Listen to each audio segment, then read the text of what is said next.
Well, thank you, Dennis. As you said, yes, we're here in Kisumu City, and the place we're standing is the roundabout of Kisumu, boys. This is the roundabout leading to Busia County. It's leading to Nairobi. It's leading to the State House. Then the other road takes to Kondele, then to Kakamega. I have to tell you that there have been concerted efforts from the demonstrators from both ends. There's some boys who are standing on the far end of Busia route. The others are standing at the bus stage, that is on your way to Kondele. Then there is one that is standing at a place called Kachok, that is on the Nairobi way to Kisumu City. These efforts initially started early in the morning with the first group that left Kondele around 9 a.m. being dispersed at a place called Patel. That is when you're taking your route to Kisumu International Stadium. They were dispersed there. There are a few guys who managed to survive the tear gas and made their way to the CBD.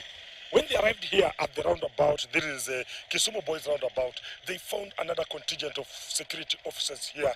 They dispersed them.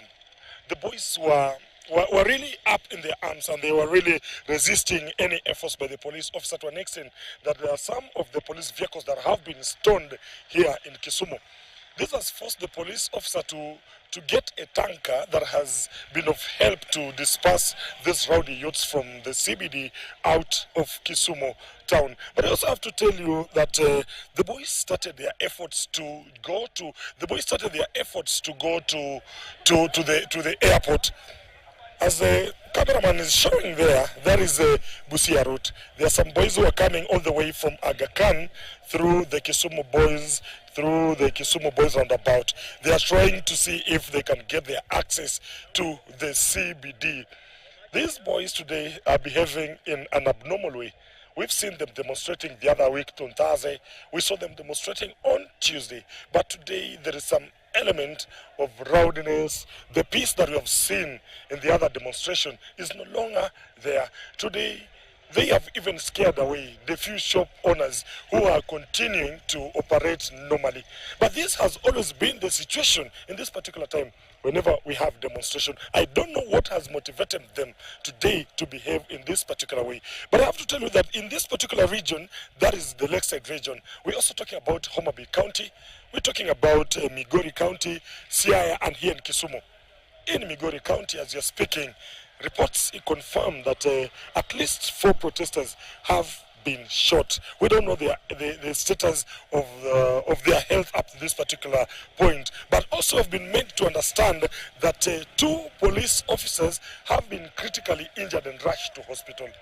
That one shows you the magnitude and the extent where these protesters are willing to go so that they can be able to access the state lodge. Here in Kisumu, their main aim today was to access the state lodge, but that one has not been able. The police officers here have been steadfast to ensure that no element of these rowdy youths will make their way to the state lodge. Remember, on Tuesday, there are some of the youths who tried their level best and arrived at the gates of the state lodge, and they did some serious vandalism at that particular place. But today, the police officer have barricaded that road. We have the first contingent of police officer standing right at the state lodge to ensure that none of the youths who managed to get through this particular place gets access and their way to the state lodge. These particular boys in the morning, they've also lit some bonfires across the main roads of this particular place. They have blocked major roads that are coming to this particular city. I'm talking about that road from Nyamasaria all the way to Kisumu City. The boys have barricaded the road using electric poles, and they have also barricaded that road from Kakamega. And as I'm speaking about Kakamega, I'm told my friend and colleague Alan Ochanda is in that particular area. Alan, if you can get me, kindly paint a picture of what is happening in Kakamega County.